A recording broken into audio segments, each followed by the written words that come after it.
Hi, everyone, and apologies for this month delay in publishing this review, but here we are to look at what happened during the month of January for the air taxi and advanced air mobility stocks. Let's get started here. Not a stellar month of January for the stocks. I mean, with the exception of vertical airspace, no other stock outperformed the XAR benchmark, with the biggest loser being EHang with a 38% slide. So we're going to look at the charts, valuation metrics, short interest, ownership structure, shareholder dilution, and do a short press review. Let's get started with the charts now.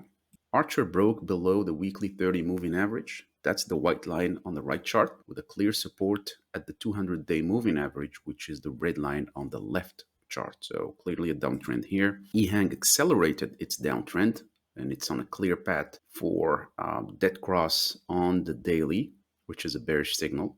Eve is continuing its downtrend. Vertical airspace got some life back into it with the majority owner deciding to inject $50 million in new capital. So the price is fighting the 50-day moving average. That's the blue line on the left chart, but there is a lot of overhead resistance here. We have a new addition to the list of stocks, Horizon Aircraft, aka HOVR Hover. This is the result of yet another SPAC reverse merger. The stock started trading January 10 and opened at $7.20, and that was the all-time high. At the end of January, they were trading around $1.50. Now, a lot of people got burned during the SPAC mania, so I think the chart reflects a level of maturity on the side of individual investors. Now, I mean, the stock just got slammed when you look at these things here. But anyways, we wish Horizon Aircraft all the best in this endeavor, and welcome to the list here. Joby is continuing the downtrend with a lot of overhead resistance. Same for Linium. So not a good month for the AM air taxi stocks. I mean, the revival in the big tech stocks, the S&P 500, the overall market dynamics, I believe, are partially responsible for that. So why keep your money in risky small cap when the large caps are roaring? So even the small cap index was down 4.5% on the month of January, while the S&P 500 was up 2%. So that tells you a little bit of what happened. Let's look at valuations now. And let's start with the price to tangible book. Now, the data is from Charles Schwab. The small dot on the left of Joby is Hover, the new addition. Vertical Airspace and Lilium, there is no data for these two companies because they have a negative shareholder equity. And if we pause here, EHang better have a great reason to explain this gap in valuation compared to the other players. I hear people saying EHang has a type certificate, etc. But the stock market is a discounting mechanism, and all information are reflected in the price, including the prices of Eve, Archer, and Joby, who are relatively close on the price to tangible book metric. So the outlier is EHang.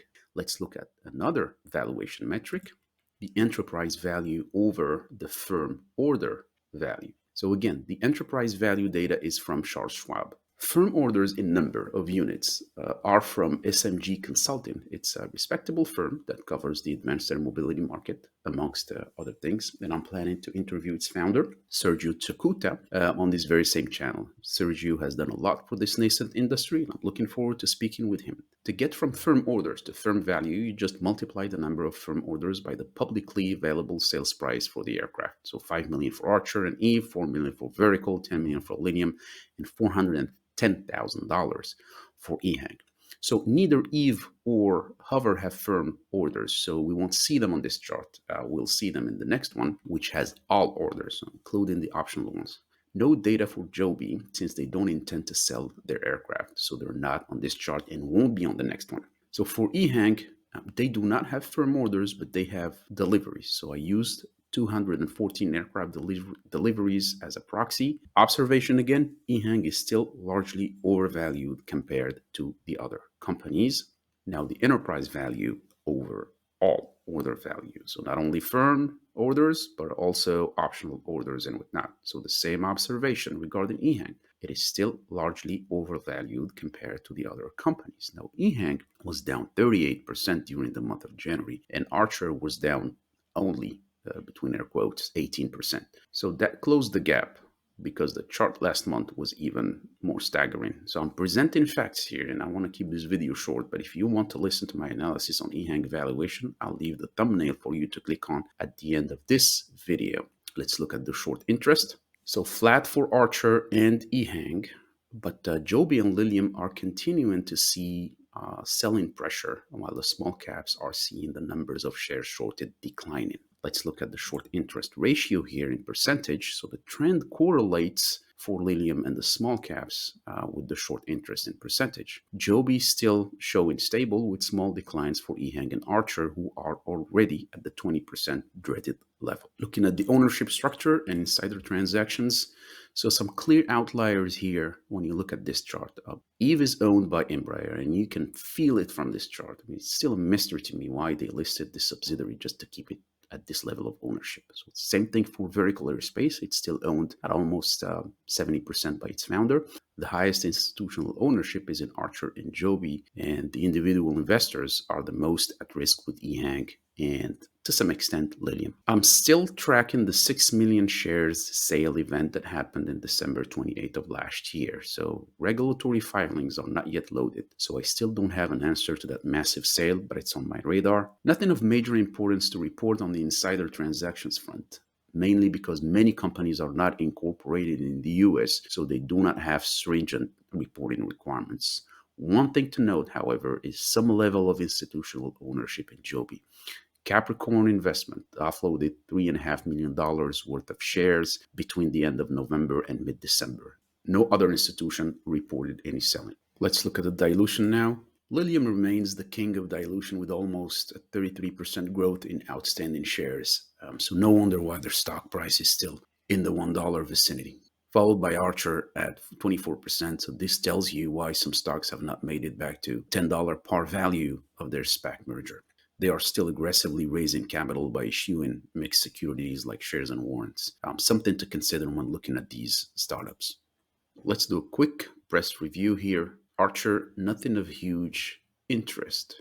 Quiet month for EHang, no press release whatsoever. Same thing for Eve here. Vertical Aerospace, I mean, the most important news of the month goes to Vertical Aerospace. The founder and majority owner is injecting $50 million. So very good news for the company and the employees and the AAM industry as a whole. We certainly don't want to hear that those companies starting to go bankrupt this early in the stage of the market. Vertical Aerospace had less than $100 million in cash as of their latest filing. So clearly not enough to fund the remainder of the program through certification and entry into service. They were in a bad position, and this was no secret. But when a majority owner, in this case almost 70%, has to put money on the table in a publicly traded company, it means that he was not able to find a third party willing to invest capital in Vertical Aerospace. For which reason? I don't know. It can be valuation, it can be a lack of trust, it can be many things.